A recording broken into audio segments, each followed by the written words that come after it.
Last class के अंदर हम डिस्कस कर रहे थे न्यूरल नेटवर्क। मैंने आपको बताया था कि जिस तरह हम किसी भी मशीन लर्निंग एल्गोरिदम को 3 हिस्सों में तकसीम करके देखते हैं।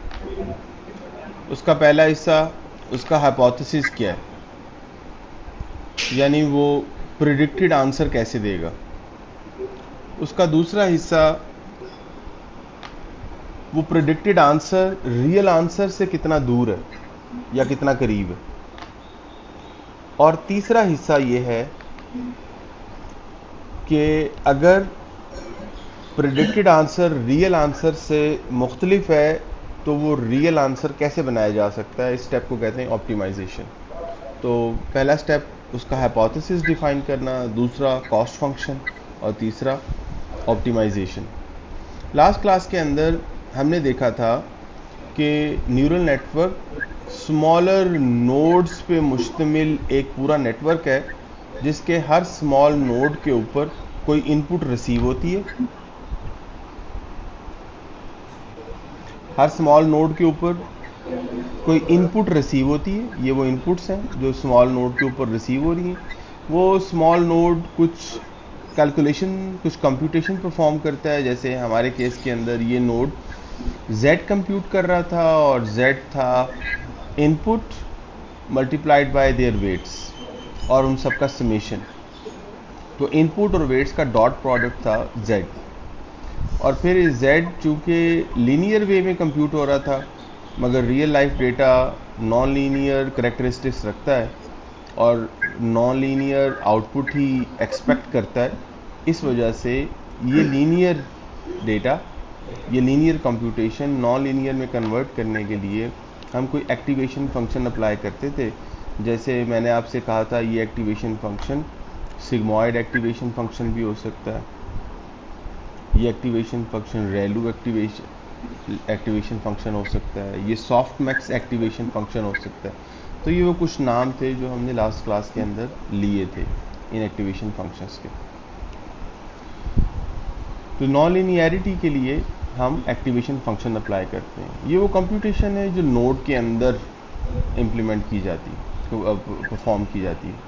उसके बाद एक नोड एक आउटपुट प्रोड्यूस कर देता है। ये वो आउटपुट है जो इस नोड ने एक आउटपुट प्रोड्यूस कर देता है। ये वो आउटपुट है एक्टिवेशन वैल्यू जो इस नोड ने प्रोड्यूस की।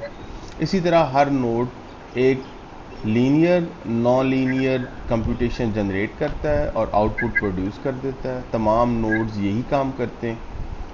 और अगर आपका इरादा एक कॉम्प्लेक्स नेटवर्क बनाने का हो तो इन नोड्स की आउटपुट किसी और नोड को इनपुट के तौर पे भी मिल जाती है और वहाँ पे भी बिल्कुल यही कंप्यूटेशन परफॉर्म होती है। सबसे पहले डॉट प्रोडक्ट कंप्यूट किया जाता है, उसके बाद उसके ऊपर नॉन लीनियरिटी अप्लाई करने के लिए एक एक्टिवेशन फंक्शन अप्लाई कर दिया जाता है। ये एक्टिवेशन फंक्शन उस नोड की आउटपुट है, राइट। यहाँ तक कि हम आखिरी नोड तक पहुँच जाते हैं, फाइनल लेयर तक पहुँच जाते हैं। जब हम फाइनल लेयर तक पहुँच जाते हैं तो फाइनल लेयर की आउटपुट असल में हमारा हाइपोथेसिस है। अगर हमारे पास बाइनरी क्लासिफिकेशन का प्रॉब्लम है तो बाइनरी क्लासिफिकेशन में फाइनल लेयर के ऊपर एक ही नोड काफ़ी होगा। अगर हम मल्टी क्लास क्लासिफिकेशन कर रहे हैं तो फिर फाइनल लेयर के ऊपर जितनी क्लासेस होंगी उतने नोड्स हमें बनाने होंगे। हर नोड एक क्लास की आउटपुट प्रेडिक्ट करेगा। अब चूंकि यहाँ पे बाइनरी क्लासिफिकेशन थी तो एक नोड ही काफ़ी था। जो आउटपुट आएगी वो पॉजिटिव क्लास की प्रोबेबिलिटी होगी, नेगेटिव क्लास की प्रोबेबिलिटी इसी आउटपुट को 1 में से सब्ट्रैक्ट कर देंगे तो नेगेटिव क्लास की प्रोबेबिलिटी आ जाएगी। ये चीज़ें हमने देखी थी लास्ट क्लास के अंदर। फिर हमने लास्ट क्लास के अंदर डिफरेंट आर्किटेक्चर भी देखे थे। वेक्टराइजेशन कैसे की जा सकती है ये भी हमने देखा था। नंबर ऑफ लेयर्स अगर हों तो कोई सी दो लेयर्स के दरमियान नंबर ऑफ पैरामीटर्स कितने होते हैं ये भी कंप्यूट करना हमने सीखा था।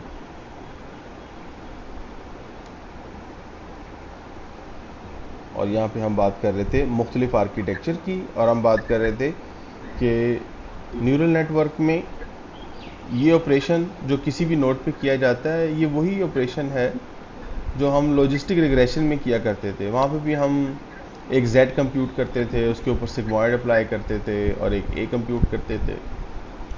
फ़र्क सिर्फ ये है कि न्यूरल नेटवर्क के अंदर किसी भी न्यूरल नेटवर्क को, किसी भी नोड को प्रोवाइड किए जाने वाले फीचर्स ज़रूरी नहीं कि यूज़र की तरफ से प्रोवाइडेड फीचर्स हों, बल्कि न्यूरल नेटवर्क पहली लेयर के अलावा तमाम लेयर्स के लिए जो फीचर्स हैं वो खुद कंप्यूट करता है। ये फीचर्स भी उसने खुद कंप्यूट किए हुए हैं और जाहिर है ये फीचर्स उसने कंप्यूट किए हैं पिछली लेयर के फीचर्स के साथ। तो पिछली लेयर चूंकि इनपुट लेयर थी, इस वजह से ये यूज़र के प्रोवाइडेड फीचर्स हैं, और उसके बाद अगली लेयर के सब्सिक्वेंट लेयर के जो फीचर्स हैं वो सारे ऑटोमेटिकली लर्न किए जाते हैं। अगर आर्किटेक्चर चेंज हो तो पहली लेयर के इनपुट लेयर के अलावा इस सेकंड लेयर के फीचर्स भी खुद ब खुद लर्न किए जाएंगे और यहाँ पे जो फीचर्स हैं वो खुद ब खुद लर्न किए जाएंगे। मैंने आपको ये भी बताया था कि अगर ये आर्किटेक्चर आपने पाइथन के अंदर बनाना है तो इसके लिए अमूमी तौर पे दो लाइब्रेरीज इस्तेमाल होती हैं, टेंसरफ्लो और पाईटॉर्च। ये जो आर्किटेक्चर हमने अब तक जितनी एग्जांपल्स पढ़ी हैं इनको हम कहते हैं fully connected neural network. Fully connected neural network को टेंसरफ्लो में डेंस और पाईटॉर्च में लीनियर कहा जाता है। फुली कनेक्टेड न्यूरल नेटवर्क या इसका एक और नाम भी है मल्टी लेयर परसेप्ट्रॉन। ये जो सिंगल नोड है, इस सिंगल नोड को हम परसेप्ट्रॉन भी कहते हैं और इस पूरे नेटवर्क को इसी मुनासिबत से मल्टी लेयर परसेप्ट्रॉन भी कहते हैं। ये वो चीज़ें थी जो कि हमने लास्ट क्लास के अंदर डिस्कस की थी। अब हम देखना चाह रहे हैं एक एग्जाम्पल। मैंने आपके सामने एक एग्जाम्पल डिस्कस की थी लास्ट क्लास के अंदर और मैंने आपसे कहा था कि फ़र्ज़ करें ये मेरे पास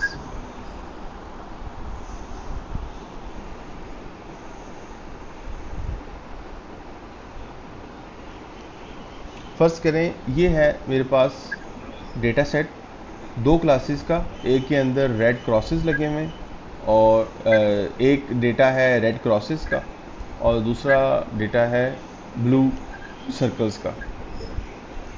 अगर मैं कहूँ कि रेड क्रॉसेस मेरी पॉजिटिव क्लास है,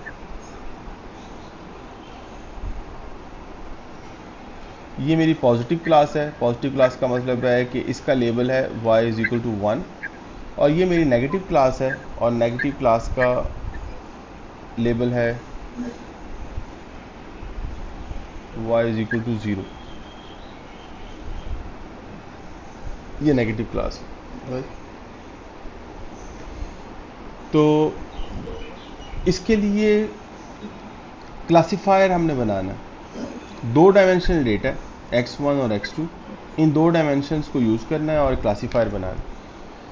आप देख सकते हैं कि ये क्लासिफिकेशन बाउंड्री एक नॉन लीनियर बाउंड्री है और एक कॉम्प्लेक्स बाउंड्री, एक लूप है बेसिकली। इस लूप के अंदर जो सर्कल भी नहीं है, जो एक्लिप्स ना सर्कल है ना कोई किसी भी किस्म की कोई रेगुलर शेप नहीं है। तो ये इर्रेगुलर शेप के अंदर, यानी कोई स्क्वायर नहीं है, कोई रेक्टेंगल नहीं है, कोई ट्रायंगल नहीं है, इस रेगुलर शेप के अंदर, इस इर्रेगुलर शेप के अंदर आपको अपनी फर्स्ट क्लास और इस इर्रेगुलर शेप के बाहर आपके पास सेकंड क्लास है। अगर मैं इस बड़ी प्रॉब्लम को मैप करूँ एक छोटी प्रॉब्लम पे, और वो छोटी प्रॉब्लम है ये, तो मैं कहता हूँ कि मेरे पास इन दोनों एंड्स पे, मेरे पास इन दोनों एंड्स के ऊपर पॉजिटिव क्लास है और यहाँ मेरे पास नेगेटिव क्लास एग्जिस्ट कर रही है। यानी ये मेरे पास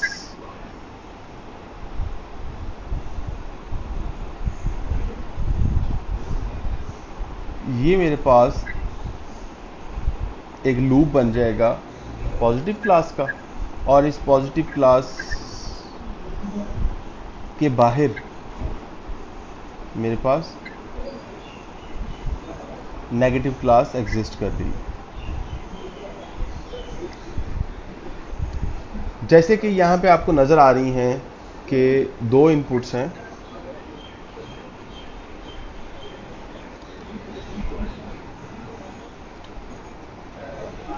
तो इन दो इनपुट्स, ये जो दो इनपुट्स हमें नज़र आ रही हैं, इन दो इनपुट्स में मुझे ये पता चल रहा है कि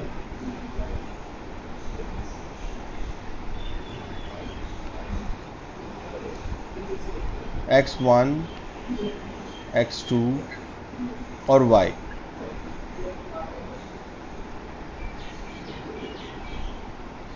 अगर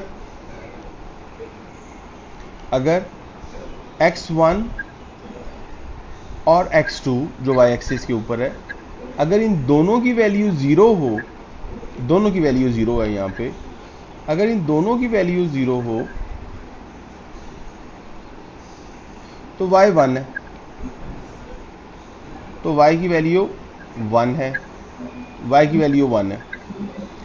अगर x2 ज़ीरो हो, सॉरी, अगर x1 ज़ीरो हो और x2 1 हो, इसको मैं 1 कंसीडर कर लेता हूँ,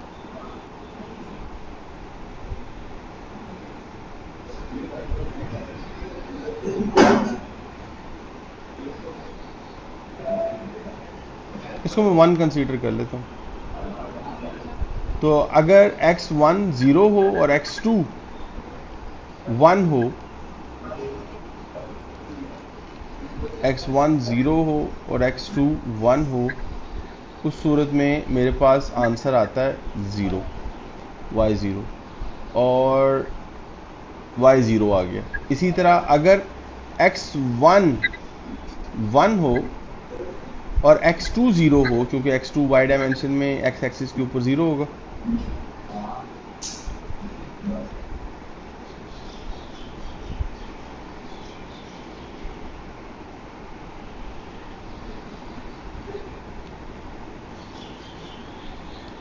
उस सूरत में मेरे पास आंसर आता है ज़ीरो। और अगर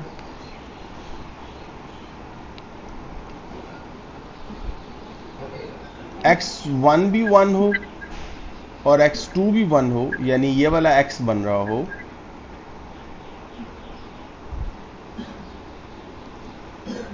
दोनों 1 हो, उस सूरत में y की वैल्यू 1 हो जाती है, राइट। अब ये मेरे पास से एक केस आ गया है।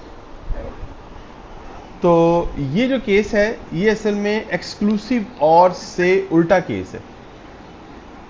अगर बात होती कुछ यूं कि 0-0 होने के केस में अगर मेरे पास 0 आता, और 0-1 और 1-0 के केस में मेरे पास 1 आता, और 1-1 के केस में मेरे पास 0 आता, उस सूरत में ये एक्सक्लूसिव और बनता। आप देख रहे हैं कि ये एक्सक्लूसिव और से बिल्कुल उलट है। इसका मतलब एक्सक्लूसिव और के बाद एक नॉट लगाया हुआ है, इस किस्म का एक सर्किट बन रहा है, राइट। तो ये जो सर्किट बन रहा है, ये बेसिकली ये है, जिसमें हमारे पास अगर हम एक्सक्लूसिव और ले लें, x1 और x2 का एक्सक्लूसिव और लें और उसके बाद नॉट लगा दें, तब जाके हम ये वाला एक सर्किट बना सकते हैं, ये एक सर्किट बना सकते हैं। तो ये एक्सक्लूसिव और कैसे बनाया जा सकता है, और ये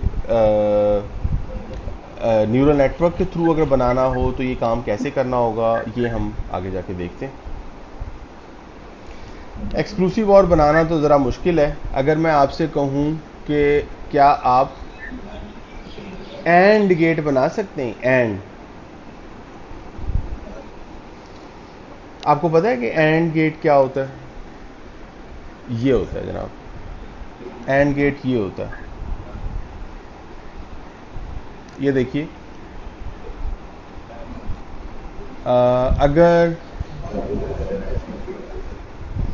अगर x और x1 और x2 इन दोनों की वैल्यू 0 हो, तो हाइपोथेसिस यानी कि आउटपुट क्या आनी चाहिए? 0। अगर 0 और 1 हो तो भी आउटपुट क्या आनी चाहिए? 0।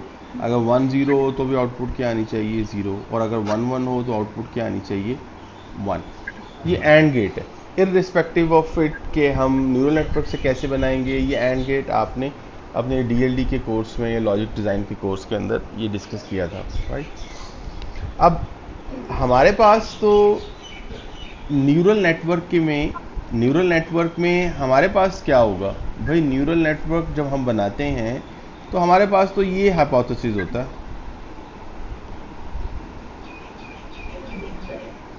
हमारे पास तो ये हाइपोथेसिस होता है θ0 x0 plus θ1 x1 plus θ2 x2, ये करते हैं हम।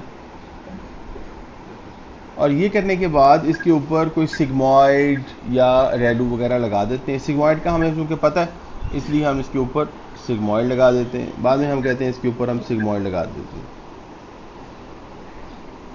ये सिग्मॉइड क्या करता है, सिग्मॉइड इस वैल्यू को लेता है, सिग्मॉइड फंक्शन इस पूरी वैल्यू को लेता है और इस पूरी वैल्यू को लेने के बाद 0 से 1 के दरमियान 0 से 1 के दरमियान कोई वैल्यू जनरेट कर देता है। अब ये 0 से 1 के दरमियान वैल्यू कैसे जनरेट करता है, आपको पता है इसका फॉर्मूला क्या है सिग्मॉइड का। सिग्मॉइड का फॉर्मूला है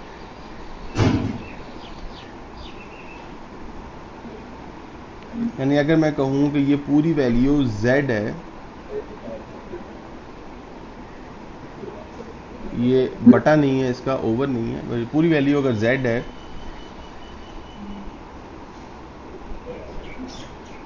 तो सिग्मॉइड क्या होगा, सिग्मॉइड होगा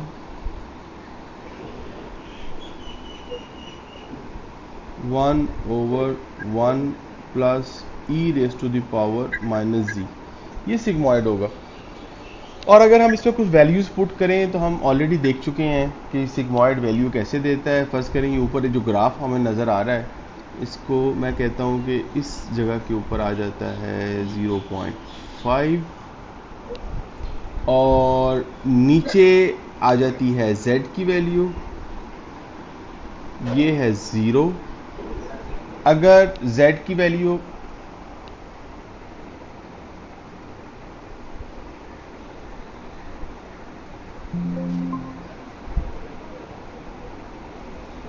जी अस्सलाम वालेकुम जी, थोड़ी देर के लिए डिस्कनेक्शन आ गई थी बीच में, तो मैं आपको बता रहा था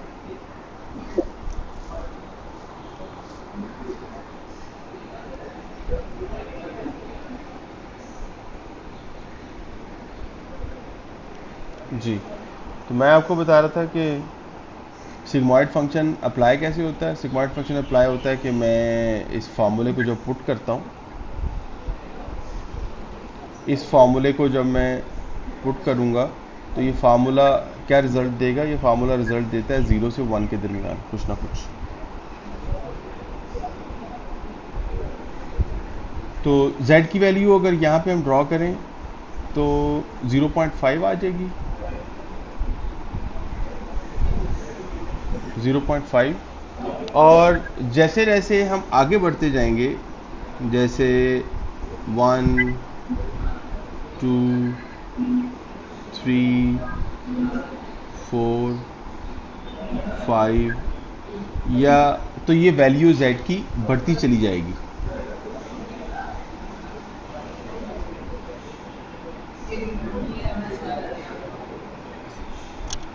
वैसे वैसे z की वैल्यू बढ़ती चली जाएगी, राइट। और जैसे जैसे हम z नेगेटिव होता जाएगा, जैसे -1 -2 -3 -4 -5 -6 और हम यहाँ पे आएंगे तो z की वैल्यू कम होनी शुरू हो जाएगी, यहाँ तक कि ये नीचे 0 के करीब आनी शुरू हो जाएगी। 0 होगी तो नहीं मगर 0 के करीब आनी शुरू हो जाएगी। तो ये वो सिग्मॉइड फंक्शन है जिस तरीके से अमल करता है। यहाँ z की वैल्यू बढ़नी शुरू होगी। z की वैल्यू अगर z 4.6 हो जाए, 4.6, तो g ऑफ z 0.99 हो जाता है। तो अगर वो 4.6 हो जाए ना, तो जी ऑफ जी 0.99 हो जाता है। मैं इस 0.99 को कंसीडर कर लेता हूँ 1। मैं कहता हूँ ये 1 के बराबर ही है। बिल्कुल दूसरे एंड पे अगर z की वैल्यू -4.6 हो जाए तो ये कम होते होते g ऑफ z कम होते होते 0.001 हो जाता है। जब वो 0.001 हो जाता है तो मैं इसको तसव्वुर कर लेता हूँ कि ये 0 के बराबर हो गया। ऑलराइट, इसका मतलब है कि मैंने अगर एंड गेट, प्लीज़ मुतवज्जो रहिएगा, प्लीज़ क्लास की तरफ मुतवज्जो रहें, स्क्रीन की तरफ देखें गर्ल्स। आवाज़ आ रही है मेरी आपको बेटा?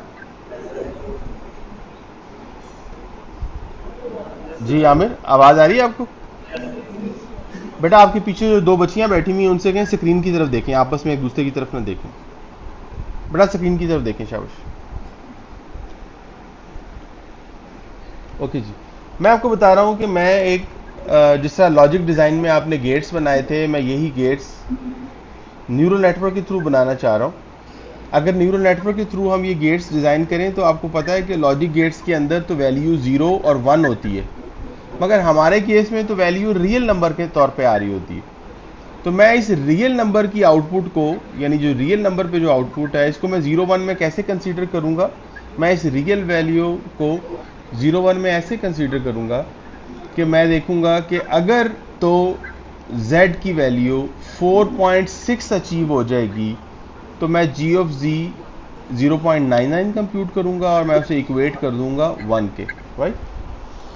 और अगर वो -4.6 हो जाएगी तो फिर मैं g ऑफ z की वैल्यू निकलेगी 0.001। ये आप खुद भी कंप्यूट करके देखिएगा। आप ये वैल्यूज़ कंप्यूट करके देखिएगा -10 से +10 तक, ठीक है। -10 से +10 तक आप ये g ऑफ z खुद से कंप्यूट करके देखिएगा। ये काम आप एक्सेल के अंदर कर सकते हैं। एक्सेल के अंदर होता है एक्सपोनेंट। तो आप एक कॉलम के अंदर वैल्यूज़ दें -10 से लेके 10 तक और दूसरे कॉलम में एक्सपोनेंट कंप्यूट करें तो आपको ये वैल्यूज़ नज़र आ जाएंगी। और आप 4.6 पे जब पहुंचेंगे ना, कहीं पे 4 और 5 के दरमियान एक 4.6 भी ले लीजिएगा, 4.5 भी ले लीजिएगा, आप देखेंगे 4.5 के ऊपर ये 0.98 होगा और 4.6 के ऊपर 0.99 हो जाएगा। इस वजह से मैंने 4.6 को कंसीडर किया हुआ। हम इसको ज़्यादा बेहतर तरीके से कंसीडर करना चाह रहे हैं, हम इसको 5 कह देते हैं। मैं कहता हूँ 5 के ऊपर वैल्यू 1 आ जाएगी, -5 के ऊपर वैल्यू आ जाएगी 0।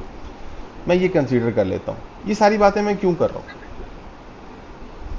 ये मैं इसलिए कर रहा हूँ क्योंकि मेरे पास है एक न्यूरल नेटवर्क और न्यूरल नेटवर्क में, इस न्यूरल नेटवर्क में ये है x0 जो कि हमेशा 1 के बराबर होता है, x0। ये है मेरे पास θ0, ये है मेरे पास θ1 और ये है θ2। यहाँ पे कंप्यूट होना है z और z बराबर होना है x0, sorry θ0 x0 plus θ1 x1 plus θ2 x2। z इसके बराबर होना है। और फिर इधर कंप्यूट होना है a, और a किसके बराबर होना है? g ऑफ z के बराबर होना। ये मेरे पास एंड गेट है। मैं चाहता हूँ कि जब मैं दूं 0 और 0, जब x1 और x2 0 हों तो z की वैल्यू -5 या -5 से छोटी हो जाए। तो जब मैं ये चाहता हूं कि जब x1 और x2 0 हों तो z की वैल्यू -5 या इससे छोटी हो। अगर -5 या इससे छोटी होगी तो वो लामोहला 0 बन जाएगी। और इसी तरह जब ये हो 0 1 तब भी इसकी वैल्यू -5 और लेस होनी चाहिए ताकि वो 0 बन जाए। और जब वैल्यू हो 1 0 तब भी ये होनी चाहिए -5 और लेस ताकि वो 0 बन जाए। और जब इन दोनों की वैल्यू हो 1 तो ये वैल्यू होनी चाहिए +5 और ग्रेटर।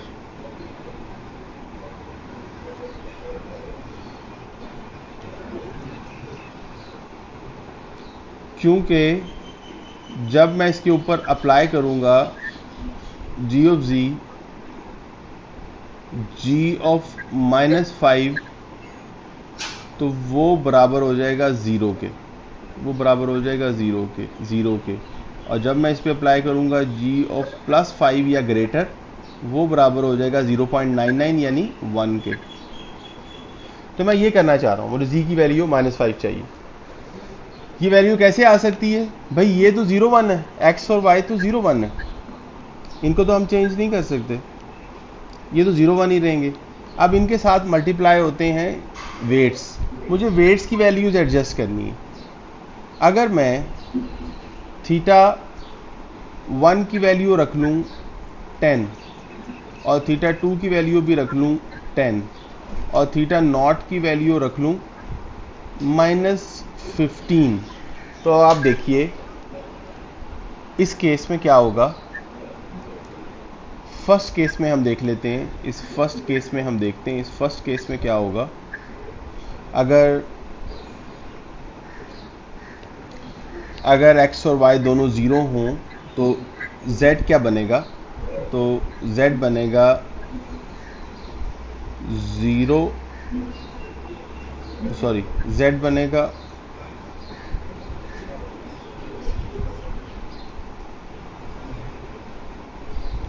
z बनेगा 1 multiplied by -15 plus 0 multiplied by 10 plus 0 multiplied by 10 और जवाब निकल आएगा मेरे पास -15। -15 किस केस में आया है? अगर दोनों 0 हों और हम चाहते थे कि -5 या -5 से छोटा हो, तो -15 is less than -5 which is even better. और जब इसका g ऑफ z लेंगे तो वो 0 के बराबर आ जाएगा। और दोनों 0 होने के केस में g ऑफ z यानी हाइपोथेसिस अगर 0 के बराबर आता है तो हमारी रिक्वायरमेंट पूरी हो जाती है। इसी तरह हम इन दोनों में से सेकंड और थर्ड में से कोई केस देख लेते हैं। और जब हम सेकंड और थर्ड में से कोई केस देखते हैं उस सूरत में z क्या होगा? फ़र्ज़ करें हम ये वाला केस ले लेते हैं, दोनों केस एक जैसे ही होंगे। तो 1 मल्टीप्लाई होगा -15 से प्लस 1 मल्टीप्लाई होगा 10 से प्लस 0 मल्टीप्लाई होगा 10 से। जवाब क्या आ जाएगा इसका? इसका जवाब आ जाएगा -5। और हमें यहाँ पे क्या चाहिए था? हमें यहाँ पे -5 ही चाहिए था। तो -5 इसका जवाब आ गया।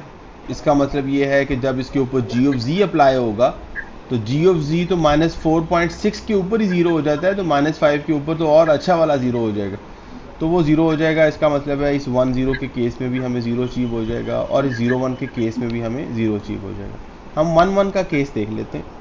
1 1 के केस में ये काम कैसे होगा? 1 1 के केस में अगर हम देखें, इस सूरत में z की वैल्यू कंप्यूट होगी 1 multiplied by -15 plus 1 multiplied by 10 plus 1 multiplied by 10। ये टोटल वैल्यू बन जाएगी 10 प्लस 10 माइनस 15, ये बन जाएगी +5। तो ये +5 अचीव हो जाएगी। +5 ही हमें चाहिए था यहाँ पे। अगर आप देखें तो यहाँ पे 1 1 के केस में हमें +5 या ग्रेटर चाहिए था। इस +5 के ऊपर जब हम सिग्मॉइड अप्लाई करेंगे g ऑफ z, +5 के केस में सिग्मॉइड अप्लाई करेंगे तो 4.6 के ऊपर ही 0.99 which is almost equal to 1 achieve हो जाता है, तो 5 के ऊपर तो और अच्छा वाला 1 अचीव हो जाएगा। तो ये 1 के केस में हमें 1 अचीव हो जाएगा। इसका मतलब ये है कि ये एंड गेट का फंक्शन सक्सेसफुली अचीव हो जाएगा। अब इस पूरे में हमने दो चीज़ें, इस पूरे एंड गेट के अंदर मैं आपको इसका ट्रूथ टेबल नहीं बताना चाह रहा था, ट्रूथ टेबल आपको पहले से पता था। मैं इस पूरे केस में आपको सिर्फ दो चीज़ें बताना चाहता हूँ, मैं समराइज कर देता हूँ। उन दो चीज़ों में से पहली चीज़ ये थी कि ये जो 0 और 1 अचीव होता है ये तो बाइनरी नंबर्स हैं, जबकि हमारे पास हाइपोथेसिस एक रियल वैल्यू आती है। इस रियल वैल्यू को मैं 0 और 1 में अप्रॉक्सीमेट कर लेता हूँ, और इसकी अप्रॉक्सीमेशन मैंने कैसे की, सिग्मॉइड के साथ। और मैंने जब इसकी वैल्यूज़ कंप्यूट की तो मैंने देखा कि जैसे ही 4.6 होता है तो 2 पॉइंट्स के ऊपर 99 आ जाता है, और मैं इसे कहता हूं कि मैं इसी को अपना 1 कंसीडर कर लूँगा। आप 3 पॉइंट्स पे अगर करना चाहते हैं, आप कहते हैं कि नहीं जी मैं तो 3 पॉइंट्स पे करूँगा, ओके, तो फिर आप z की एक ऐसी वैल्यू अज्यूम कर लें जो 3 पॉइंट्स के ऊपर 999 कर ले, और ताकि आप उसको 1 कंसीडर कर लें। उस सूरत में आपको वही वैल्यू फिर यहाँ चाहिए होगी।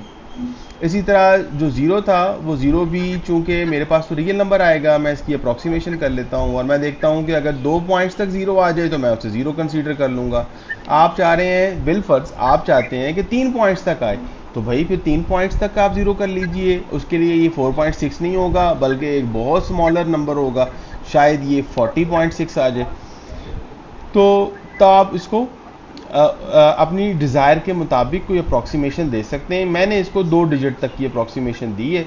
तो पहली बात तो ये थी कि 0 और 1 का मतलब क्या है, तो 0 और 1 अप्रॉक्सीमेशन है रियल नंबर्स की जो मैंने खुद से ही डिफ़ाइन कर ली हैं, और जो डिफ़ाइन की हैं उसी के लिए ये एक नंबर भी डिफ़ाइन कर लिया है कि 4.6 मेरा नंबर -4.6 या 4.6 होना चाहिए, -4.6 से छोटा या 4.6 से बड़ा। अब ये नंबर अचीव कैसे होगा, तो अचीव ऐसे होगा कि मेरे पास तो ये है लॉजिस्टिक फंक्शन और डॉट प्रोडक्ट। मैं क्या करता हूँ कि x1 और x2 तो 0 और 1 है, तो जो चीज़ मेरे कंट्रोल में है वो है ये पैरामीटर्स। तो मैं इन पैरामीटर्स की बेहतर वैल्यूज़ अज्यूम कर लूँगा, और पैरामीटर्स की बेहतर वैल्यूज़ अज्यूम करने के बाद मैं ये ट्रूथ टेबल डिज़ाइन कर लूँगा। तो दूसरा काम जो आपने याद रखना है वो ये है कि इन पैरामीटर्स की वैल्यूज़ क्या रखनी है ताकि डिज़ायर्ड आउटपुट आ सके। तो ये दूसरी चीज़ है जो कि हमें देखनी होगी यहाँ पे। तो ये दो बातें आपने यहाँ पे याद रखनी है ऑलरेडी। तो एक प्रैक्टिस हम और कर लेते हैं, और वो है और गेट की। और गेट के अंदर भी मैं यही अप्रॉक्सीमेशन लगाना चाह रहा हूँ। फ़र्ज़ करें मेरे पास दो वैल्यूज़ हैं, और गेट 2 में लगाना है, x1 और x2 में। आप जानते हैं कि ये और गेट का ट्रूथ टेबल है। और गेट सिर्फ उस सूरत में 0 प्रोड्यूस करता है जब दोनों वैल्यू 0 हों। किसी एक के केस में भी और गेट एक 1 आउटपुट ही प्रोड्यूस करता है। हम यहाँ पे भी इसकी अप्रॉक्सीमेशन कर लेते हैं, और अप्रॉक्सीमेशन वही है, यानी मैं क्या चाह रहा हूँ, मैं चाह रहा हूँ कि मैं जो x1 और x2 की वैल्यूज़ दूँ, तो मैं असल में चाहता हूँ कि यहाँ पे इस हाइपोथेसिस के साथ मैं कह देता हूँ कि ये है मेरा z वैल्यू और ये है a value activation which is, तो ये हाइपोथेसिस भी है और ये a वैल्यू भी है, ठीक है, ये वैल्यू है। तो अगर दोनों 0 हों तो मुझे क्या चाहिए, मैंने यहाँ पे अप्रॉक्सीमेशन एक की हुई है इसकी। मैं कहता हूँ z की वैल्यू अगर 4.6 आ जाए तो g ऑफ z की वैल्यू आ जाएगी 0.99 विच इज़ इक्वल टू 1, और अगर z की वैल्यू -4.6 या उससे छोटी आ जाए तो g ऑफ z की वैल्यू आ जाएगी 0.001 या 9 something, I don't exactly remember, और यहाँ पे क्या आ जाएगा, 0 आ जाएगा, ठीक है।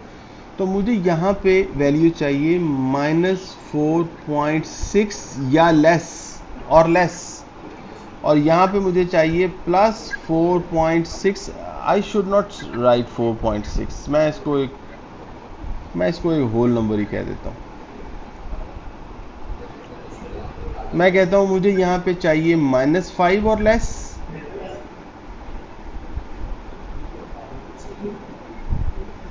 और यहाँ पे मुझे चाहिए +5 +5 +5 और ग्रेटर।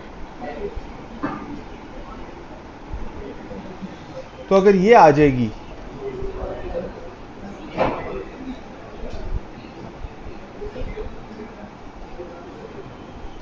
अगर ये आ जाएगी तो मेरे पास जो हाइपोथेसिस आएगा, मेरे पास जो हाइपोथेसिस आएगा वो हाइपोथेसिस 0 1 1 और 1 के केस में आ जाएगा। तो ये काम कैसे किया जा सकता है? देखें, ऑलरेडी यहाँ पे वेट्स गिवन है, वेट्स ऑलरेडी गिवन है यहाँ पे, और हम देख लेते हैं वैल्यूज़ प्लग इन करके।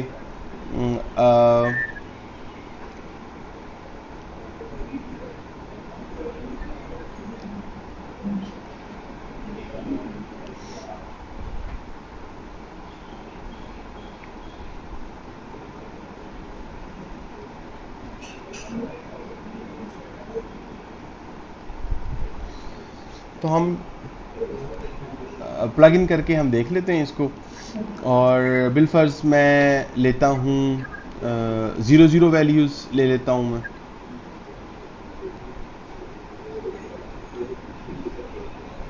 ज़ीरो ज़ीरो के केस में क्या होगा? तो 0 0 के केस में आ जाएगा जी, थीटा 0 क्या है? -10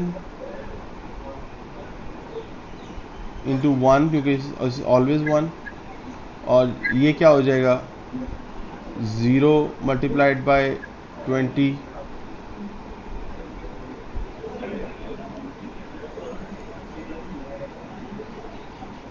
तो यहाँ पे जवाब आ जाएगा g of z -10।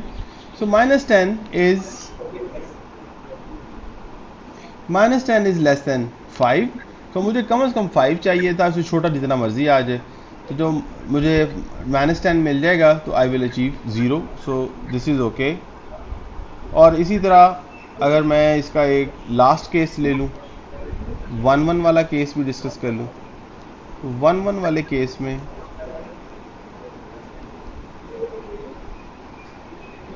1 1 वाले केस में क्या आ जाएगा? -10 प्लस 40 इज इक्वल टू 30। तो 30 के केस में आप देख लीजिए, 30 के केस में आप देख लीजिए कि ये हमें कम से कम +5 चाहिए था, और यहाँ पे जो हमारे पास 30 आ गया, विच इज़ इवन बेटर। और हमारे पास जवाब क्या आ जाएगा? तो इस केस में क्या आ जाएगा? इस केस में आ जाएगा 10, क्योंकि कोई एक वैल्यू 1 होगी ना यहाँ पे, तो 20 - 10 आ जाएगा। तो इसमें भी 10 आ जाएगा, इसमें भी 10 आ जाएगा। So this is it will work, and by using these weights we can achieve our targets. मैं इन दोनों एग्जाम्पल्स में आपको ये भी बताना चाह रहा हूँ कि अगर हमारे पास, अगर हमें राइट वेट्स मिल जाएं, करेक्ट वेट्स मिल जाएं, तो करेक्ट वेट्स की मदद से हम डिज़ायर्ड आउटपुट निकाल सकते हैं। तो हमें करेक्ट वेट्स मिलने चाहिए। यहाँ हम अपनी इंट्यूशन की बुनियाद के ऊपर, करेक्ट, या अपने नॉलेज की बुनियाद के ऊपर करेक्ट वेट्स ला रहे हैं, और करेक्ट वेट्स ला के हम वैल्यू प्रिडिक्ट कर रहे हैं। तो याद रखिए हम यहाँ पे क्या कर रहे हैं, इन दोनों एग्जांपल्स में हमने क्या किया? इन दोनों एग्जांपल्स में हमने करेक्ट वेट्स आइडेंटिफाई किए।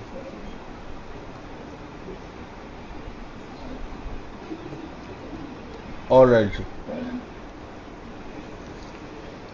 इसी तरह आप मुझे बता दीजिए निगेशन।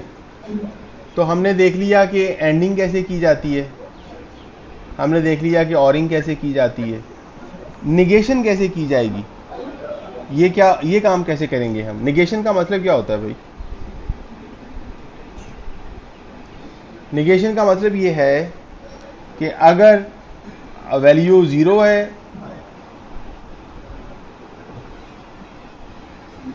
तो आउटपुट आनी चाहिए 1, और अगर वैल्यू 1 है तो आउटपुट आनी चाहिए 0। और अगर मैं कहूं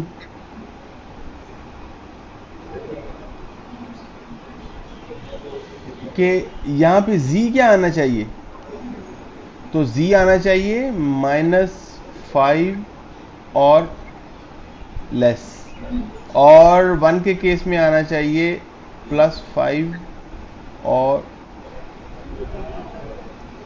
ग्रेटर।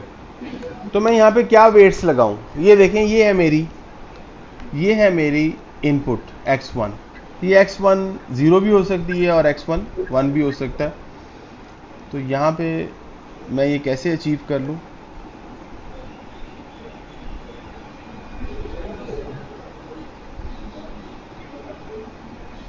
जी यहाँ पे मैं इसको कैसे अचीव कर लूँ, मैं इसको यहाँ पे अचीव कर सकता हूँ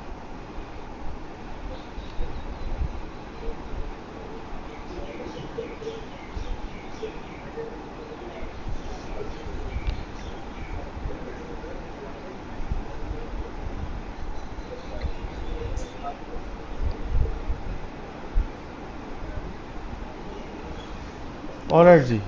तो मैं जो यहाँ पे वेट्स लेता हूँ, मैं वेट्स कुछ यूँ ले लेता हूँ। मैं यहाँ पे वेट्स ले लेता हूँ थीटा 0, ये मैं कह लेता हूँ कि ये है मेरे पास 10, और थीटा 1 इसको मैं ले लेता हूँ -20। अब अगर मेरे पास पहला केस हुआ, तो पहला केस में क्या होगा, इधर आ जाएगा 10 plus -20 multiplied by 0 which is 0, और जवाब क्या आ जाएगा, मेरे पास आ जाएगा z की वैल्यू क्या आ जाएगी 10। सो 10 इट इज़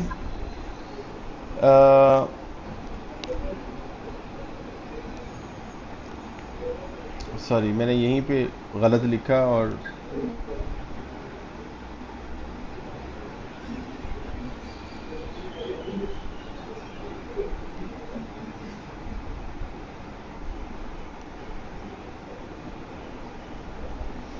ये मुझे 1 चाहिए, तो +5 और ग्रेटर चाहिए, और ये मुझे -5 चाहिए और लेस चाहिए, राइट। और जी, तो यहाँ पे चूंकि 10 आ गया है, सो 10 is greater than 5, so I will achieve 1। और इस केस में मेरे पास क्या आ जाएगा जनाब, इस केस में मेरे पास हाइपोथेसिस आ जाएगा,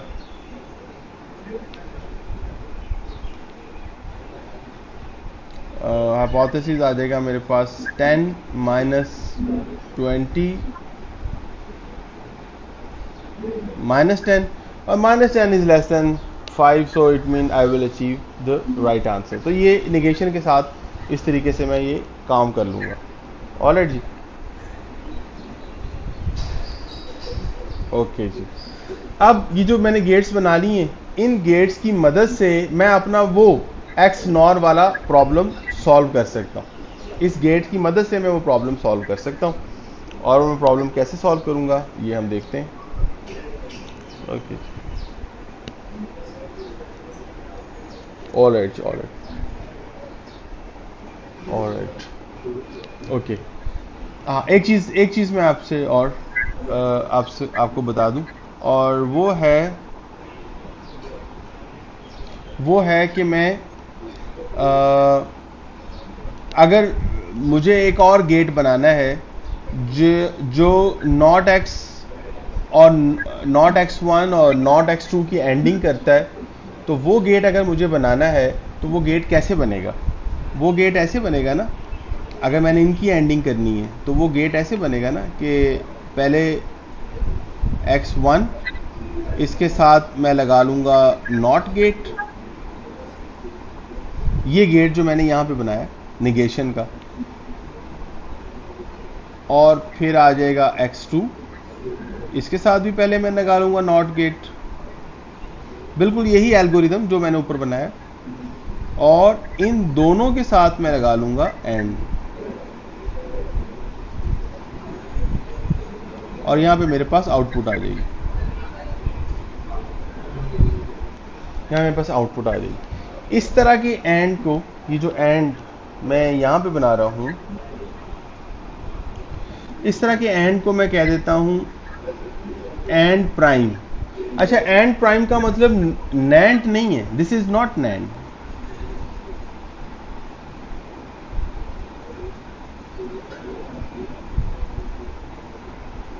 This is not NAND, okay? So this is AND prime actually,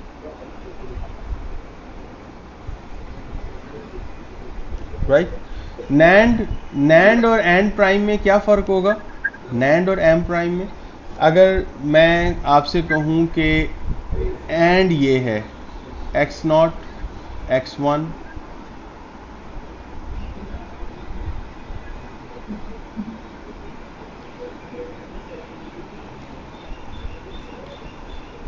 0 0 0 1 1 0 1 1, this is and क्या होगा 0 0 0 1। नैंड क्या होगा 1 1 1 0। और एंड प्राइम क्या होगा जो हम यहां पे अभी देख रहे हैं जी? एंड प्राइम क्या होगा जी? मैं सबसे पहले अपनी इनपुट्स के साथ नॉट लगा दूंगा, इन दो इनपुट्स के साथ मैं नॉट लगा दूंगा, इसके साथ भी और इसके साथ भी, इन दोनों के साथ नॉट लगाऊंगा। इन दोनों के साथ नॉट लगाऊंगा तो सिर्फ पहला, और उसके बाद इनकी एंडिंग कर लूंगा, तो सिर्फ पहला केस ऐसा बनेगा जिसमें आएगा 1। बाकी तमाम केस में इनपुट के साथ अगर मैं नॉट लगाऊंगा तो कोई एक इनपुट ज़रूर 0 बन जाएगी, उनकी एंडिंग करूंगा तो जवाब आएगा 0। So this is different. Can you see? And prime is a different logic gate. All right. अब इन सब गेट्स को हमने देखना है, और इन गेट्स को देखने के बाद हमने इन सब की मदद से XNOR गेट बनाना है।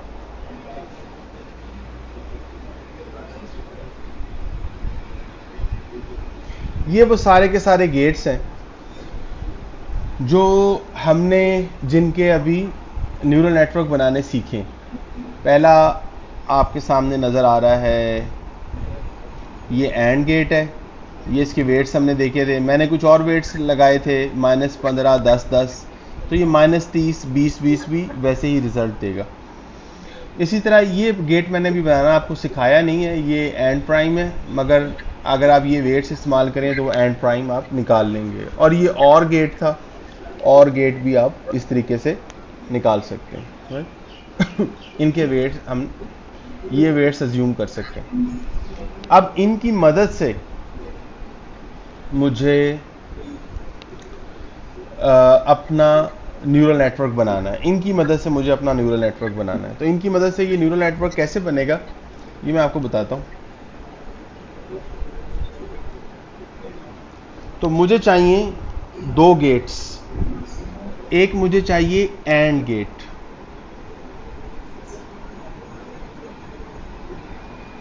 This is and gate.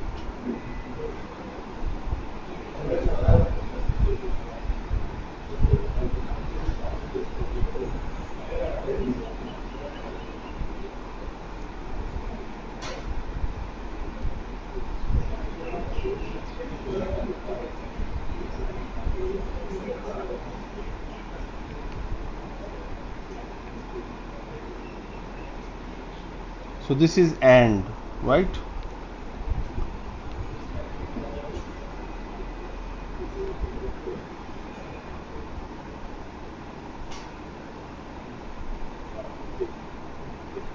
This is AND prime, ये जो गेट है AND prime, ये वाला गेट आ जाएगा। और आखिर पे आएगा OR गेट, आखिर पे आएगा OR गेट, और OR गेट की आउटपुट मैं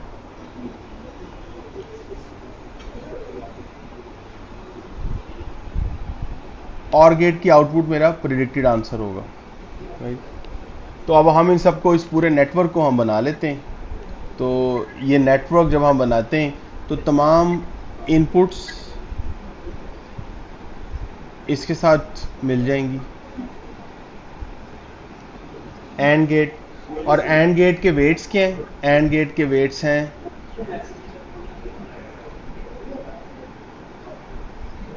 -30, 20, 20। ये एंड गेट के वेट्स आ जाएंगे।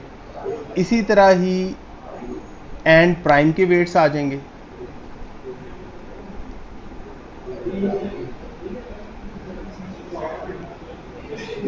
एंड प्राइम के वेट्स क्या हैं? अगर हम एंड प्राइम का नेटवर्क देखें तो एंड प्राइम के वेट्स हैं 10, -20, -20। ये एंड प्राइम की गेट्स आ जाएंगे। और एंड प्राइम की इनपुट्स, एंड प्राइम की सॉरी आउटपुट्स और गेट को इनपुट के तौर पे मिल जाएगी। और गेट के वेट्स क्या हैं? और गेट के वेट्स हैं -10, 20, 20। तो और गेट के वेट्स के लिए मुझे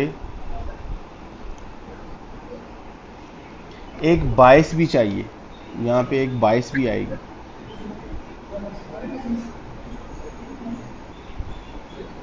बिल्कुल ऐसी जैसे यहाँ पे बायस आई थी, इस तरह यहाँ पे भी बायस आएगी, +1, एक बायस आ जाएगी। और इनके वेट्स क्या होंगे जी? इनके वेट्स होंगे -10, 20, 20। ये वेट्स आ जाएंगे। और इधर क्या आ जाएगी वैल्यू? ये वैल्यू आएगी, ये है मेरा y असल में, हाइपोथेसिस, जो y मुझे इधर अचीव होगा। क्लियर है जी? अब मेरे पास वैल्यूज़ हैं। अब मैं देखता हूँ कि ये जो नेटवर्क बनाया है, ये नेटवर्क क्या डिज़ायर्ड आउटपुट प्रोड्यूस भी करता है या नहीं करता। आपको याद है डिज़ायर्ड आउटपुट क्या थी? अगर मैं आपको वापस लेके जाऊँ, डिज़ायर्ड आउटपुट क्या थी? ये डिज़ायर्ड आउटपुट थी। देखिए जी, ये डिज़ायर्ड आउटपुट है। अगर दोनों 0 हो तो 1, और अगर दोनों 1 हो तो 0, दोनों 1 हो तो 1 और दोनों 0 हो तो 1, और दरमियान में हमारे पास एक्सक्लूसिव होने की सूरत में दोनों 0 आते हैं।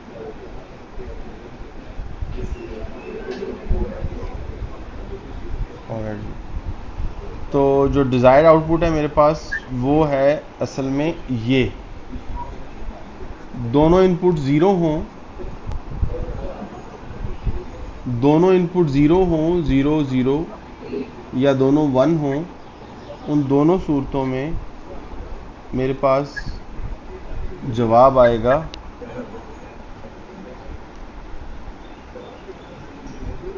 1, और इस सूरत में भी जवाब आएगा 1, और बाकी दोनों सूरतों में जवाब आएगा 0। ये आना चाहिए मेरे पास। तो क्या ये आ रहा है? क्या ये डिज़ायर्ड आउटपुट आएगी? ये हम अभी चेक कर लेते हैं, हम डिज़ायर्ड आउटपुट आएगी या नहीं आएगी। हम किसी एक एग्जांपल को चेक कर लेते हैं। फ़र्ज़ करें एक एग्जांपल मैं पॉजिटिव वाली चेक कर लेता हूँ, एक नेगेटिव वाली। तो मैं ये एग्जांपल एक चेक कर लेता हूँ, 0 0। अब देखिएगा 0 0 में जवाब क्या आता है, राइट।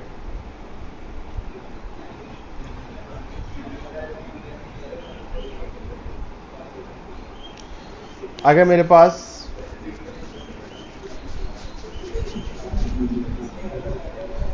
पास इनपुट 0 0 हो तो एंड गेट का रिजल्ट क्या आएगा? अगर मेरे पास 0 0 हो तो एंड गेट का रिजल्ट क्या आएगा? देखें यहाँ पे मैं क्या प्रोवाइड करूँगा, 0 और 0। तो अगर 0 0 हुआ तो एंड गेट में क्या आ जाएगा? -30 प्लस 0 प्लस 0, ठीक है, ये मल्टीप्लाई हो जाएंगे ना। तो -30 मेरे पास आंसर आ जाएगा। -30 यहाँ पे पहुँचेगा मेरे पास, -30। -30 का जब मैं सिग्मॉइड लूँगा तो -30 का सिग्मॉइड क्या आ जाएगा, 0। तो 0 0 के केस में एंड आ जाएगा 0 -30 का सिग्मॉइड, और यही 0 0 पास किया है, और एंड प्राइम क्या निकलेगा, एंड प्राइम। तो 0 0 मैंने यहाँ पे पास किया, 0 0, ऊपर से क्या आएगा, ऊपर से आ रहा है 10, इसको मिलेगा 10, ये 0 -20, ये 0 -20, और 0 से मल्टीप्लाई हो जाएगा। तो इधर क्या जवाब आएगा, इधर जवाब आएगा 10।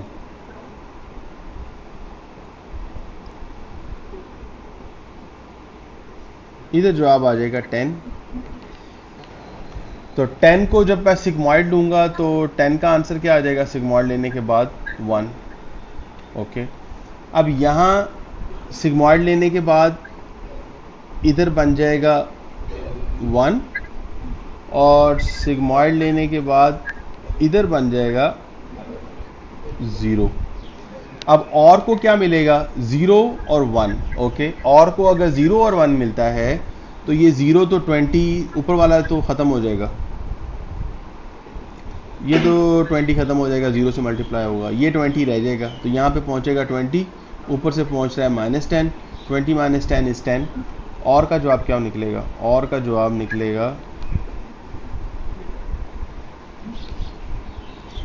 sigmoid of 10, sigmoid of 10 which is 1, sigmoid of 10 is 1।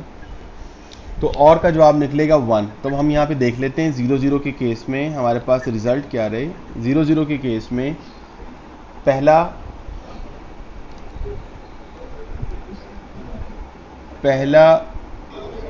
था हमारे पास एंड, दूसरा था हमारे पास एंड प्राइम। तो एंड का जवाब निकला 0, एंड प्राइम का जवाब निकला 1, और ये है हमारे पास और गेट। और गेट का जवाब भी क्या निकला, 1 1। तो पहला तो केस इसका मतलब है कि हमारे पास बिल्कुल ठीक आ गया, जवाब क्या निकला, 1। इसी तरह हम कोई लास्ट केस भी देख ले, दरमियान वाला कोई केस देख लेते हैं। फर्स्ट करें ये वाला केस देख लेते हैं हम, 1 0। 1 0 के केस में क्या होगा, देखिए 1 0 के केस में क्या होगा, यहाँ पे आ जाएगा मेरे पास 1 1 के केस में, 1 और 0 के केस में एंड का जवाब क्या निकलेगा, इधर हम लगा लेते हैं। 1 0 के केस में एंड का जवाब क्या निकलेगा, तो 1 0 के केस में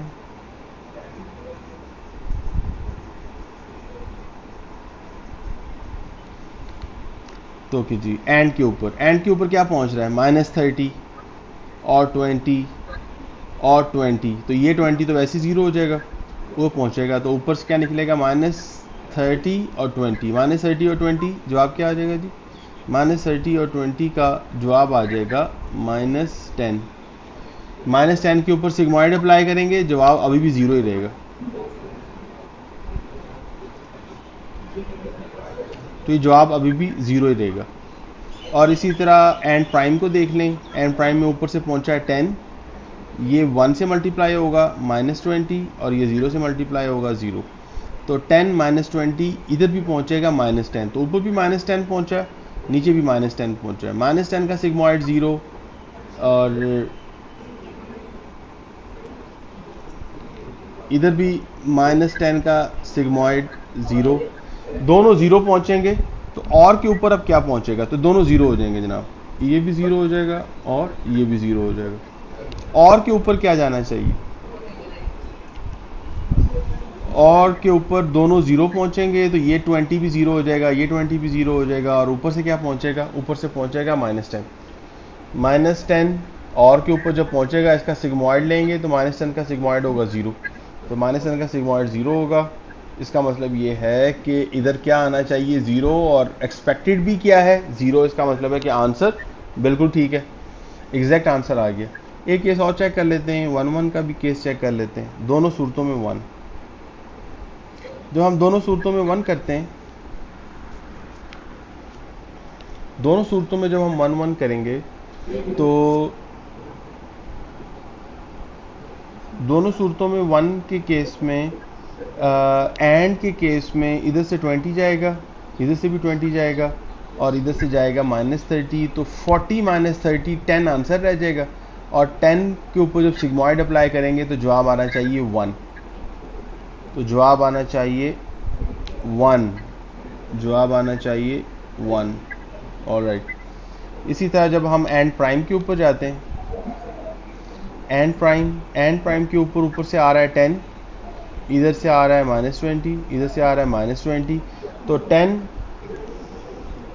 प्लस -30 जवाब क्या हो जाएगा -20। तो -20 के ऊपर जब सिग्मॉइड अप्लाई करेंगे तो इसका जवाब आ जाना चाहिए 0। इसका मतलब है कि एंड प्राइम का आंसर यहाँ पे आना चाहिए 0। ऑलराइट जी, तो इसका मतलब है कि अब -20 के केस में इधर 0 आना चाहिए और यहाँ आ गया था +10, +10 के केस में इधर आना चाहिए था 1। अब ऊपर से एंड गेट से आ रहा है 1 और इधर से जा रहा है 0 और ऊपर से आ रहा है फिर 1 -10, तो 20 + 0 + -10, तो जवाब आ जाना चाहिए यहाँ पर 1 +10। तो इधर जवाब आ जाएगा +10, +10 के ऊपर जब सिग्मॉइड अप्लाई होगा तो जवाब आना चाहिए 1, ऑरिंग के ऊपर जवाब 1 आना चाहिए, तो ऑरिंग के ऊपर जवाब आना चाहिए 1, तो ऑरिंग के ऊपर जवाब आना चाहिए 1। So the answer is correct. तो हमने 3 आंसर चेक कर लिए, चौथा भी बिल्कुल ऐसे ही होगा। तो ये सारे के सारे जो आंसर्स हैं वो हमारे डिज़ायर्ड आंसर आने चाहिए। अगर आप इसको भी चेक कर लें तो इस सूरत में ये भी 0 0 ही आएगा और इसका आंसर भी 0 आएगा। तो ये एक न्यूरल नेटवर्क है और इस न्यूरल नेटवर्क ने हमारी एक प्रॉब्लम को सॉल्व कर दिया। अब इस सारी चीज़ में ख़ास बात क्या थी भाई? ख़ास बात ये थी, मैं आपको वापस लेके चलूँगा और आपको बताऊँगा कि वो ख़ास बात क्या थी।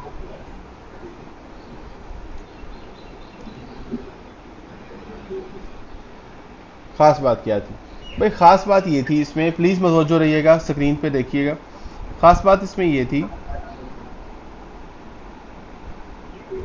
हम कह रहे थे कि ये एक कॉम्प्लेक्स बाउंड्री है। एक कॉम्प्लेक्स बाउंड्री 2 फीचर्स के साथ डिफाइन करना एक बहुत मुश्किल टास्क है। हमें एक कॉम्प्लेक्स हाइपोथेसिस चाहिए होगा और ये कॉम्प्लेक्स हाइपोथेसिस बिल्कुल शुरू में जो हमने देखा था पावर 3, पावर 4, पावर 5 के कॉम्बिनेशन से हमें अचीव हो सकता था।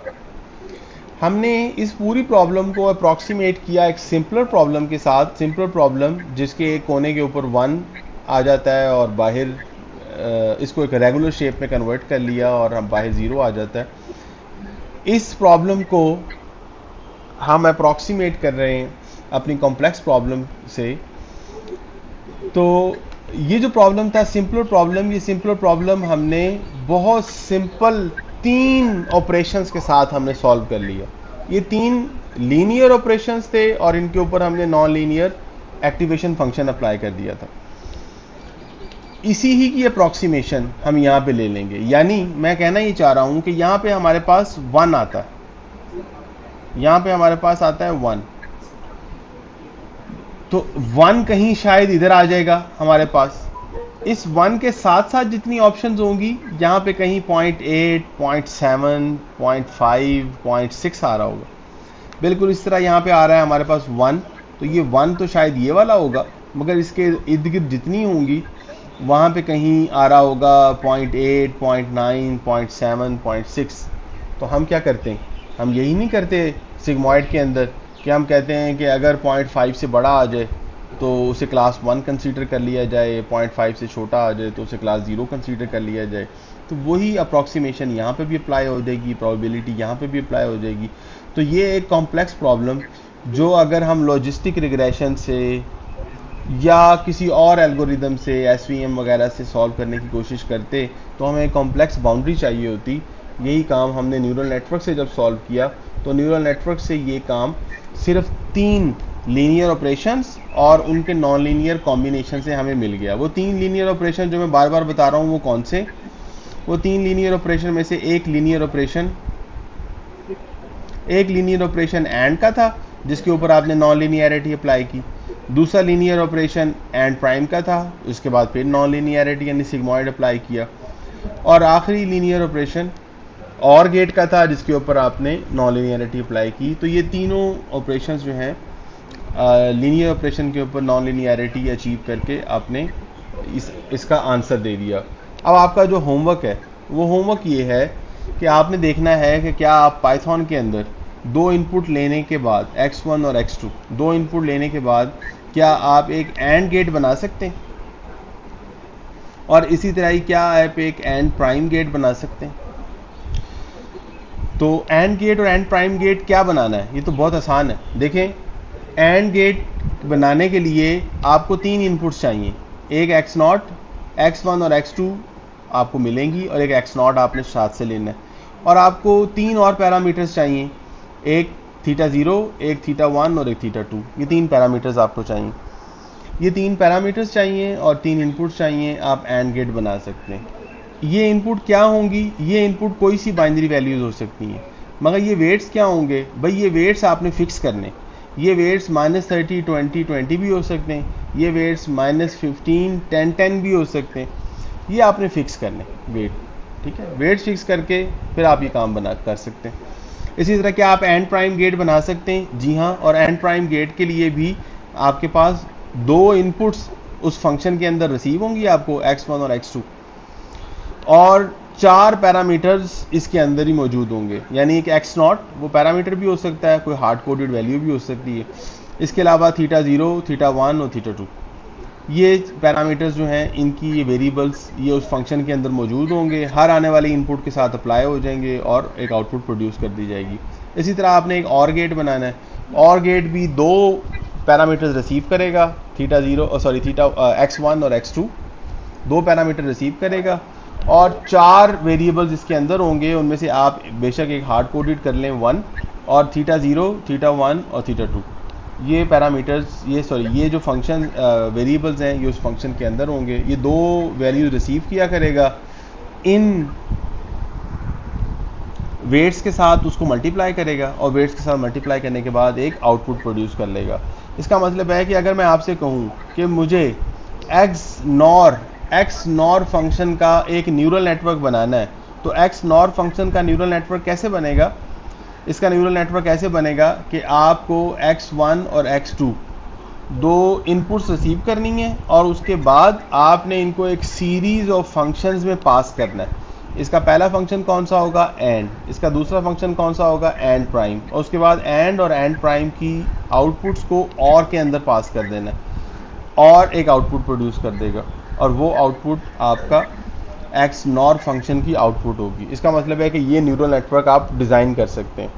अगर इसी से मिलता जुलता मैं कोई और न्यूरल नेटवर्क दे दूं जिसका ट्रूथ टेबल भी मैं आपको बता दूं, तो मेरे ख्याल में आप इन्हीं बेसिक न्यूरल नेटवर्क फंक्शंस को इस्तेमाल करके शायद वो न्यूरल नेटवर्क भी बना सकें।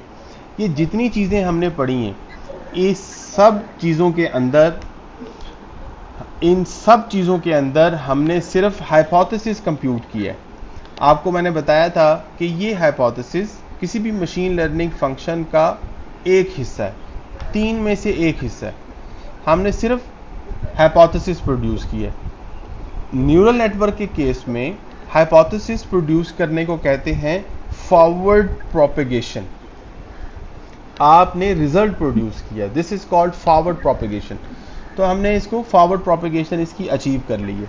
फॉरवर्ड प्रोपेगेशन अचीव करने के बाद इसका अगला टास्क होता है कि हम इसका कॉस्ट फंक्शन फाइंड करें। न्यूरल नेटवर्क में कॉस्ट फंक्शन इस्तेमाल होते हैं। भाई न्यूरल नेटवर्क का हर नोड लॉजिस्टिक रिग्रेशन ही तो है, और लॉजिस्टिक रिग्रेशन के अंदर आपने कौन सा कॉस्ट फंक्शन इस्तेमाल किया था? लॉजिस्टिक रिग्रेशन में आपने binary cross entropy cost function इस्तेमाल किया था। तो न्यूरल नेटवर्क में फिर आप क्या करेंगे? न्यूरल नेटवर्क में भी आप binary cross entropy cost function apply करेंगे। ऑलराइट जी, तो यहाँ पे हमने देखा कि हमने एक न्यूरल नेटवर्क बनाया है, और ये neural network unit by unit output produce करता है, लेयर बाय लेयर आगे चलता है और आखिरी लेयर के ऊपर हमें इसकी आउटपुट मिल जाती है।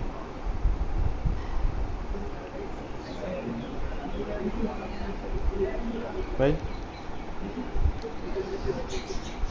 ये एक हैंड रिटन डिजिट क्लासिफिकेशन की एक वीडियो है और आप ये स्लाइड्स आपके पास हैं, आप इस वीडियो को प्ले करके देख सकते हैं कि किस तरीके से hand written digit classification perform की जाती है। मैं इस वीडियो को यहाँ पे प्ले नहीं करूँगा, बहरहाल इसको आप देख सकते हैं। यान लीकन ने ये एल्गोरिदम डिज़ाइन किया था और एक रिसर्च पेपर लिखा था और ये वहीं से ये ली गई है। AT&T में उस वक्त वो मुलाजमत करते थे, तो वहाँ उन्होंने ये बनाई थी और इसका मकसद ये था कि लिफाफों के ऊपर जो नंबर लिखे होते हैं, घर का नंबर या कोई रीजन नंबर या जो पोस्टल कोड होता है, उस पोस्टल कोड को हम आइडेंटिफाई कर सकें और एक सॉर्टर बना दें जो पोस्टल कोड को आइडेंटिफाई करे और लिफाफे को बता दे कि उसने कहाँ जाना है। तो ये उस किस्म की एक चीज़ थी। ऑलराइट जी, हमने अब तक जितने भी चीज़ें पढ़ी हैं उसमें हमने देखा था कि लास्ट लेयर के ऊपर सिर्फ एक नोड आ रहा था और वो मैंने आपको बताया था कि लास्ट लेयर के ऊपर अगर एक नोड आता है तो वो बाइनरी क्लासिफिकेशन की अलामत है। अगर हम मल्टी क्लास क्लासिफिकेशन करना चाहते हैं तो फिर लास्ट लेयर के ऊपर हमारे पास मल्टीपल नोड्स आने चाहिए, जैसे कि इस एग्जांपल में देखा जा सकता है। इस एग्जांपल में ये जो न्यूरल नेटवर्क आपके सामने डिज़ाइन, आपके सामने इसका स्ट्रक्चर नज़र आ रहा है, ये न्यूरल नेटवर्क असल में 4 आउटपुट प्रोड्यूस करता है। कोई जीप, कोई ट्रक, कोई बत्ती और बत्ती के साथ एक पैदल शख्स। तो ये 4 किस्म की आउटपुट प्रोड्यूस कर सकता है और ये 4 किस्म की चूंकि आउटपुट प्रोड्यूस कर सकता है, इसका मतलब है ये कोई इमेज लेता होगा। ऑफ कोर्स एक इमेज जो पिक्सल्स पे मुश्तमिल है वो कोई 3 इनपुट रिसीव नहीं करती होगी, बल्कि कोई 1000 2000 इनपुट्स रिसीव करती होगी। मैंने यहाँ पे सिर्फ एग्जांपल के तौर पे आपको बता दिया कि ये एक ऐसा आर्किटेक्चर है जो कुछ इनपुट रिसीव करता है, एक इमेज इनपुट के तौर पे रिसीव करता है। ये इमेज जब इनपुट के तौर पे रिसीव करेगा तो हमारे पास यहाँ पे 4 लेबल्स आ जाएंगे और 4 लेबलों में से कोई एक जीप, कोई एक ट्रक या लाइट या पेडेस्ट्रियन के लिए एक लेबल आ जाएगा। इसका मतलब होगा कि हमारे पास हाइपोथेसिस की वैल्यू कोई एक नंबर नहीं होगा, बल्कि हाइपोथेसिस अब एक वेक्टर की सूरत में आया करेगा और उस वेक्टर की कितनी डायमेंशन होंगी, जितनी क्लासेस होंगी। तो इस वेक्टर की 4 क्लासेस हैं, इसका मतलब है यहाँ पे 4 डायमेंशन वेक्टर आएगा। ये जो 4 डायमेंशन वेक्टर है इसका ग्राउंड ट्रूथ क्या होगा, यानी ट्रू लेबल कैसे बताएंगे? भाई ट्रू लेबल ऐसे बताएंगे कि फ़र्ज़ करें जितनी जीपों की तस्वीरें हैं, उन जीपों की तस्वीरों में मैं कहता हूँ कि जीप पहला लेबल है, तो उन जीपों की तस्वीरों में पहला लेबल फर्स्ट लेबल 1 हो जाएगा और बाकी सारे के सारे ज़ीरोज़ हो जाएंगे। इसी तरह जितनी भी ट्रकों की तस्वीरें होंगी 1000 2000, उन तमाम ट्रकों की तस्वीरों में सेकंड लेबल, क्योंकि ट्रक को हमने सेकंड कंसीडर किया है इसलिए सेकंड लेबल 1 हो जाएगा उन तमाम में और बाकी तमाम के तमाम लेबल 0 हो जाएंगे। इसी तरह ये बत्ती है, इस बत्ती की जितनी तस्वीरें होंगी लाइट्स की, उन लाइट्स की तमाम तस्वीरों में थर्ड लेबल 1 हो जाएगा और बाकी सारे के सारे लेबल्स 0 होंगे। इसी तरह पेडेस्ट्रियन है, पेडेस्ट्रियन के लिए फोर्थ लेबल 1 हो जाएगा और बाकी सारे के सारे लेबल्स 0 हो जाएंगे, राइट। ऑलराइट जी, तो इस तरह के हमारे पास वेट्स बन जाएंगे। तो चूंकि क्लासिफिकेशन प्रॉब्लम है, आप समझ रहे हैं, क्लासिफिकेशन प्रॉब्लम में हमारे पास इनपुट के साथ साथ उसका लेबल भी डिफाइन होता है, तो इसी तरह इनपुट के साथ साथ उसका लेबल भी आ जाएगा और वो लेबल्स अब एक सिंगल वैल्यू की बजाय, जो पहले सिंगल वैल्यू आ रही थी उसकी बजाय अब ये एक वेक्टर की सूरत में हमारे पास आने शुरू हो जाएंगे और वेक्टर में एक ख़ास पोजीशन के ऊपर 1 आ जाया करेगा।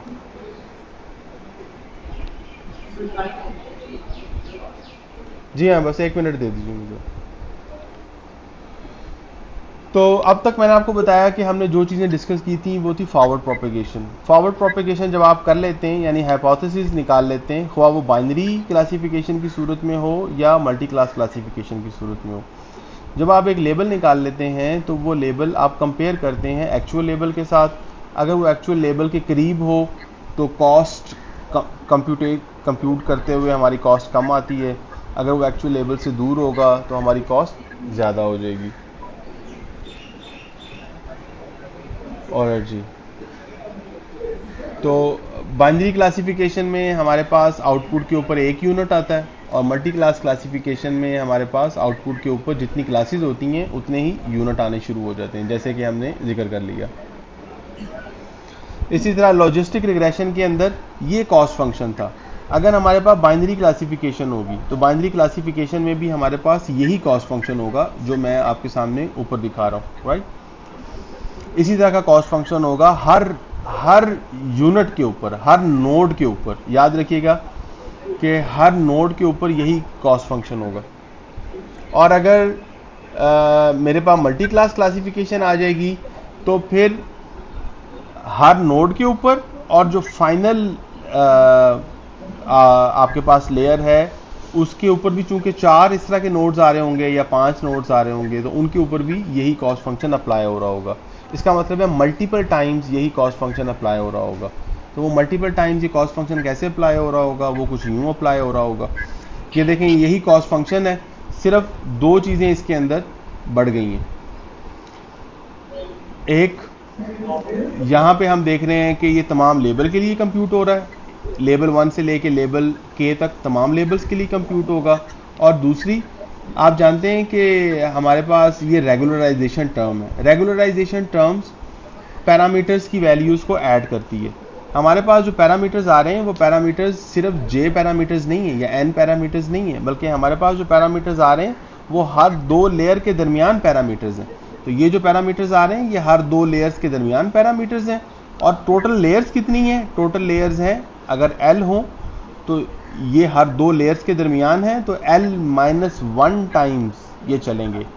यानी अगर हमारे पास टोटल 4 लेयर्स हो तो 4 लेयर्स में 3 ऐसे पोर्शन आएंगे जहाँ पे हमें हमारे पास ये वेट्स एग्जिस्ट कर रहे होंगे। तो 3 लेयर्स के लिए ये वेट्स हमारे पास चलेंगे। तो ये उसकी रेगुलराइजेशन टर्म। इस कॉस्ट फंक्शन को इंशाल्लाह हम नेक्स्ट क्लास के अंदर देखेंगे। Thank you very much.